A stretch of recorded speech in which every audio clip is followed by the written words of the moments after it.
Hello friends, welcome to success dreamers the avengers. और आज के इस वीडियो में मैं आपके साथ डिस्कस करने वाला हूं क्लास 12 की बिजनेस स्टडी का chapter number 2 principles of management जो है उसका पार्ट थ्री मतलब इसमें मैं आपके साथ डिस्कस करने वाला हूं फ्यूल के प्रिंसिपल। अच्छा, मैंने पार्ट 1 और पार्ट 2 पहले से बना दिए हैं, उसके लिंक जो है मैंने डिस्क्रिप्शन में दे दिए हैं। पार्ट 1 में मैंने आपको बताया था प्रिंसिपल्स ऑफ मैनेजमेंट का मीनिंग एंड सिग्निफिकेंस, और पार्ट 2 में दोस्तों मैंने आपको बताया था प्रिंसिपल्स ऑफ मैनेजमेंट जो फ्यूल ने दिए हैं उनके बारे में। तो पार्ट 2 में मैंने आपको फ्यूल के द्वारा दिए गए 9 प्रिंसिपल्स के बारे में बता दिया था, तो उनका लिंक मैंने डिस्क्रिप्शन में दे दिया है, आप डिस्क्रिप्शन में जाकर देख सकते हैं। आज मैं आपके साथ डिस्कस करने वाला हूं 10वां प्रिंसिपल। तो पहले के 9 प्रिंसिपल पार्ट 2 में हैं, पार्ट 2 कहाँ है? डिस्क्रिप्शन में है, डिस्क्रिप्शन में आप जाके देख सकते हैं। तो आज हम बात करने वाले हैं फ्यूल के द्वारा दिए गए प्रिंसिपल्स जो थे, प्रिंसिपल्स ऑफ मैनेजमेंट, उनका 10वां प्रिंसिपल। ठीक है, जैसे कि आप अपने स्क्रीन पे देख रहे हैं 10वां प्रिंसिपल कौन सा है दोस्तों? Principle of order. ऑर्डर देखिए, ऑर्डर का मतलब होता है आदेश, लेकिन ऑर्डर का मतलब होता है व्यवस्था भी। तो यहाँ पे हम आदेश की बात नहीं कर रहे। ऑर्डर मीन्स नहीं ऑर्डर जज वाला, ऑर्डर मीन्स व्यवस्था। ठीक है, तो ऑर्डर, प्रिंसिपल ऑफ ऑर्डर क्या कहता है, चलिए थोड़ा सा इसके बारे में पढ़ते हैं। According to the principle, right person should be placed at right job and right material should be placed at the right place. कहने का मतलब ये हुआ दोस्तों कि अगर आप किसी फर्म में काम कर रहे हैं तो राइट पर्सन को राइट प्लेस पे होना चाहिए, राइट मटेरियल को राइट प्लेस पे होना चाहिए। समझ में नहीं आया? चलिए मैं आपको अच्छे से समझाता हूँ। मतलब एक स्कूल में आप देखते हैं कि अलग अलग सब्जेक्ट पढ़ाने के लिए अलग अलग लोगों को रखा जाता है। अगर मेरे को मैथ अच्छे से आती है तो मेरे को मैथ पढ़ाने का काम दिया जाएगा, किसी दूसरे टीचर को साइंस अच्छे से आती है तो उसको साइंस पढ़ाने का काम दिया जाएगा। इसीलिए कहा गया है कि भाई आपको सही व्यक्ति को सही काम पे रखना चाहिए। अगर किसी आदमी को फिजिकल वर्क करना है तो उसकी फिजिकल एंड्योरेंस, काम करने की शक्ति ज़्यादा होनी चाहिए। अगर कोई आदमी दिमागी रूप से तेज है तो उसको दिमाग का काम देना चाहिए। तो सिंपल सा प्रिंसिपल है बच्चों, जो कहता है कि according to this principle, right person, सही व्यक्ति को सही जगह पर होना चाहिए, सही सामान को भी सही जगह पर होना चाहिए। ओके, अब आते हैं हम इसके बाद प्रिंसिपल जो है आपका 11वां प्रिंसिपल है प्रिंसिपल ऑफ इक्विटी। इक्विटी का मतलब क्या होता है? इक्विटी का मतलब होता है समता या समानता। इक्विटी का मतलब इक्वालिटी। तो प्रिंसिपल ऑफ इक्विटी क्या होता है? The working environment of the organisation should be free from all type of discrimination, religion, caste, language, colour. There must be equity for all. तो बच्चों प्रिंसिपल ये कहता है कि किसी भी ऑर्गेनाइजेशन में हमको वर्कर्स के बीच में किसी भी तरह की डिस्क्रिमिनेशन बहुत बड़ा सा वर्ड है। डिस्क्रिमिनेशन का मतलब होता है भेदभाव। किसी भी तरह की भेदभाव नहीं करनी चाहिए। ठीक है, सभी को इक्वल ट्रीट करना चाहिए। एग्जाम्पल के लिए हम देखते हैं कि भाई हम दिल्ली में हैं और हमारे ऑफिस में कोई साउथ इंडियन आ गया तो हमको उसके कलर को लेके या उसकी लैंग्वेज को लेके उसके साथ भेदभाव नहीं करना चाहिए। अगर हमारी क्लास में कुछ बच्चे हैं जो SC है, ST है, तो हमको उनके साथ भेदभाव नहीं करना चाहिए। अगर किसी का रंग अलग है, किसी की लैंग्वेज अलग है, ठीक है, किसी भी तरह से किसी का जेंडर अलग है, तो हमको उसके साथ किसी भी तरह का भेदभाव नहीं करना चाहिए। समझ में आया आपको प्रिंसिपल्स ऑफ इक्विटी? हिंदी में कहते हैं समता का सिद्धांत।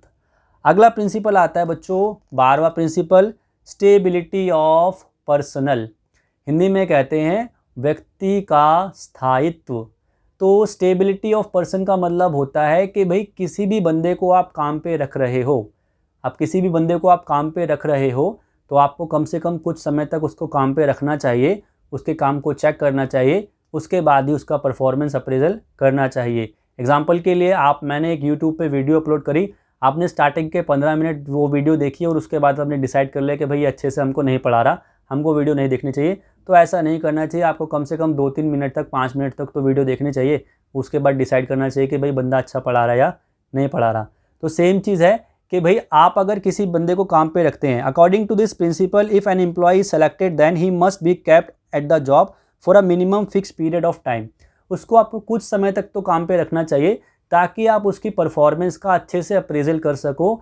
आप उसको कुछ समय के लिए काम पे रख के निकाल देंगे तो इससे क्या होगा कि दूसरे कर्मचारियों के साथ भी जो है उनका भी मोटिवेशन कम हो जाएगा कि भाई हमको कभी भी काम से निकाला जा सकता है। तो प्रिंसिपल ये कहता है कि भाई किसी भी बंदे को काम पे रखो तो कुछ समय तक तो उसको काम पे रखो ताकि आपको उसके बारे में अच्छे से पता चल जाए। समझ में आया? इसके बाद आता है बच्चों 13 प्रिंसिपल, इनिशिएटिव। इनिशिएटिव को हिंदी में पता है क्या कहते हैं? इनिशिएटिव को हिंदी में कहते हैं पहल करना, ठीक है। अब आपने देखा होगा कि बहुत सारे ऑर्गेनाइजेशन में क्या होता है कि जो कर्मचारी होते हैं, वर्कर्स जो होते हैं, उनको दबा के रखा जाता है। तो ये प्रिंसिपल इस चीज़ को कहता है कि भाई ऐसा मत करो, आपके छोटे लेवल के भी जो वर्कर्स हैं उनको काम करने के लिए पूरा चांसेस दो। अगर उनके कुछ व्यूज़ हैं, उनके कुछ विचार हैं, तो उनको वो विचार एक्सप्रेस करने के लिए आप अलाउ करो। समझ में आया? Worker should be encourage to carry out their plan and to express their ideas for the firm's development. मतलब आपके वर्कर अगर फर्म के डेवलपमेंट के लिए, आपके ऑर्गेनाइजेशन के डेवलपमेंट के लिए कुछ अपने विचार रखना चाहते हैं, तो भाई उनको उनके विचार भी एक्सेप्ट करो, उनसे भी पूछो कि भाई तुम क्या चाहते हो, तुम्हारे हिसाब से क्या होना चाहिए। ऐसा नहीं है ना कि सारी चीज़ें टॉप लेवल मैनेजमेंट डिसाइड कर ले, मिडिल लेवल मैनेजमेंट को भी और वर्कर्स को भी कुछ ना कुछ तो हमको बोलना चाहिए ना कि भाई आपके विचार भी एक्सेप्टेबल हैं। समझ में आया आपको ये प्रिंसिपल? अब चलते हैं 14वें प्रिंसिपल पे, 14th प्रिंसिपल पे। 14th प्रिंसिपल है आपका, क्या कहते हैं, 1 मिनट। 14th प्रिंसिपल बच्चों आपका जो है वो है आपका spirit D Corp. Spirit D Corp, देखो कितना अच्छा सा नाम है इसका, स्पिरिट डी कॉर्प। स्क्रीन पे दिख रहा है ना आपको, spirit D Corp. Spirit D Corp, कुछ सोचेंगे कौन सा वर्ड आ गया, कहाँ से आ गया। इसके जो स्पिरिट डी कॉर्प है, ये एक्चुअली इंग्लिश का वर्ड है नहीं, ये तो आपका लैटिन वर्ड है, स्पेनिश वर्ड है। स्पिरिट डी कॉर्प को हम कहते हैं एक साथ मिलना, मतलब हम साथ में रहेंगे, we in place of I. समझ में आया? According to this principle, management should promote the team spirit and unity among the employees, there must be harmony among them. मतलब मैनेजमेंट को वर्कर्स के बीच में जो है भाईचारे को बना के रखना चाहिए, ताकि वो काम करते समय एक दूसरे के साथ जुड़ के रह सके, ना कि एक दूसरे से उनके बीच में किसी भी तरह का टकराव हो। हार्मोनी होनी चाहिए, डिस्कॉर्ड नहीं होना चाहिए, टकराव नहीं होना चाहिए, आपस में मिल के उनको रहना चाहिए, मिल के काम उनको करना चाहिए, तभी बात बनेगी, वरना बात नहीं बनेगी। तो ये दोस्तों मैंने आपको बताया 14 प्रिंसिपल फ्योल ने जो दिए थे। इन 14 प्रिंसिपल्स में से 9 प्रिंसिपल पार्ट 2 में हैं, और पार्ट 2 कहाँ है? हाँ, पार्ट 2 डिस्क्रिप्शन में है, तो डिस्क्रिप्शन में जाके आप देख लीजिएगा। अभी वाले पार्ट में मैंने आपको 10वां, 11वां, 12वां, 13वां, 14वां प्रिंसिपल बताया। तो ये सारे प्रिंसिपल थे आपके किसके? फ्योल के।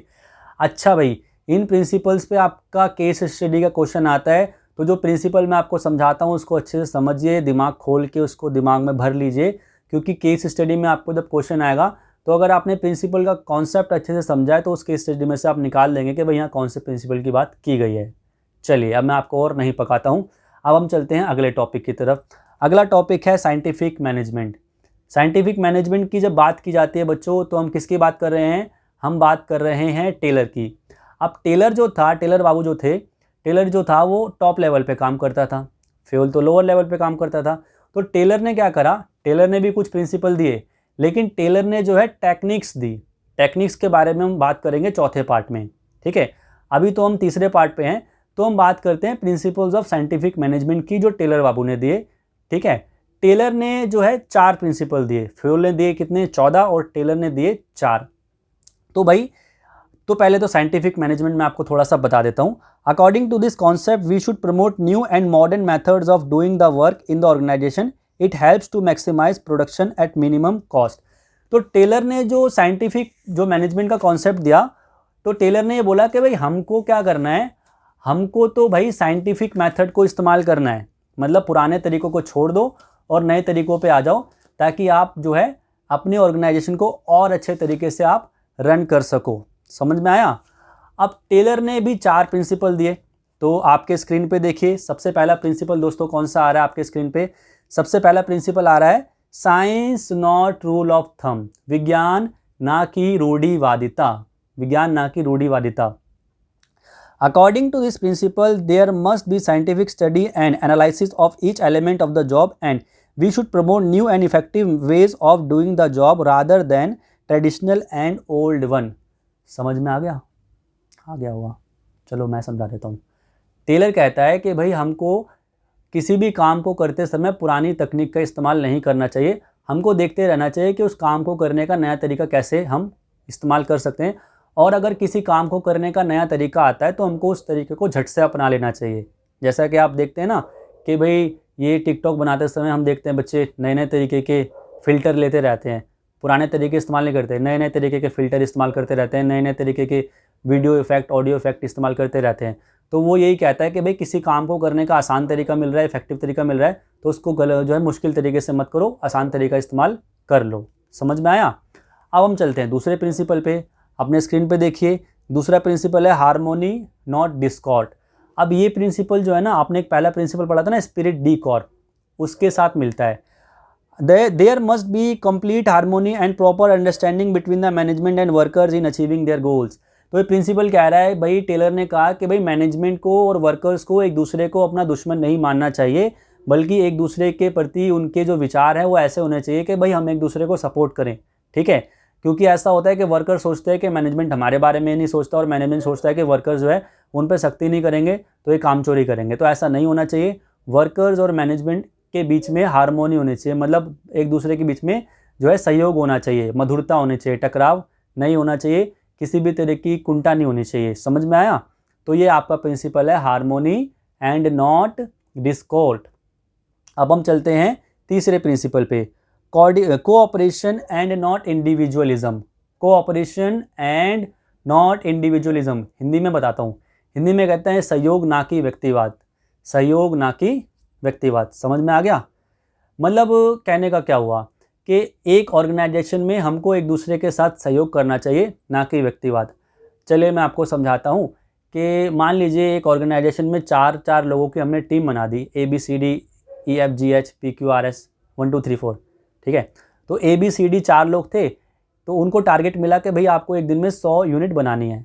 तो एक दिन क्या हुआ, ए बेचारा बीमार पड़ गया, तो B, C और D ने बोला कि काम करते हैं कि यार चलो आज तो ए बीमार पड़ गया, ए के हिस्से का काम भी हम कर देते हैं। तो इसमें उन्होंने क्या करा, सहयोग करा। तो प्रिंसिपल यही कहता है कि आपको भाई एक दूसरे के साथ मिलजुल के रहना चाहिए, सहयोग करना चाहिए, ना कि अपने बारे में सोचना चाहिए। ठीक है, अगर आप अपने बारे में सोचेंगे तो इससे जो है ऑर्गेनाइजेशन को गोल होगा, ऑर्गेनाइजेशन के गोल को नुकसान होगा और आपको भी नुकसान होने वाला है। आई थिंक आपको समझ में आ रही है। अगर समझ में आ रही है तो प्लीज़ से वीडियो को लाइक कर दीजिए और सब्सक्राइब भी कर दीजिए। ठीक है, अब हम चलते हैं चौथे प्रिंसिपल पे। चौथा प्रिंसिपल है development of workers to their greatest efficiency and prosperity. ये कितना बड़ा सा प्रिंसिपल है, मतलब प्रिंसिपल का नाम ही एक्सप्लेनेशन के बराबर हो गया, लेकिन याद तो रखना पड़ेगा ना आपको। तो कहता क्या है, the management should scientifically select the workers, assign job as per their physical, mental and intellectual capabilities. वो कह रहे हैं कि भाई आप किसी भी बंदे को जितना डेवलप कर सकते हो उतना उसको डेवलप कर दो। किसी भी वर्कर को पहले देखो कि उसकी कैपेसिटी कितनी है और उसको उसकी कैपेसिटी के हिसाब से काम दो। मतलब मैं ग्रेजुएट हूँ, मैंने MA कर रखा है और आप मेरे से चपरासी का काम कराओगे तो बात नहीं बनेगी ना। तो भाई मैं MA मैंने कर रखी है, मैं ग्रेजुएट हूँ, तो मैं जिस लेवल का काम कर सकता हूँ मुझे उस लेवल का काम दो, छोटे लेवल का काम मत दो। तो यही कह रहा है कि भाई किसी भी इंडिविजुअल का जो आपके ऑर्गेनाइजेशन में काम करता है उसके ग्रेटेस्ट एक्सटेंट तक, मतलब जहाँ तक वो पहुँच सकता है, किसी भी व्यक्ति का उसकी अधिकतम, ठीक है, अधिकतम क्षमता तक आप विकास कर दीजिए। तो ये दोस्तों थे आपके 4 प्रिंसिपल किसके, टेलर बाबू के।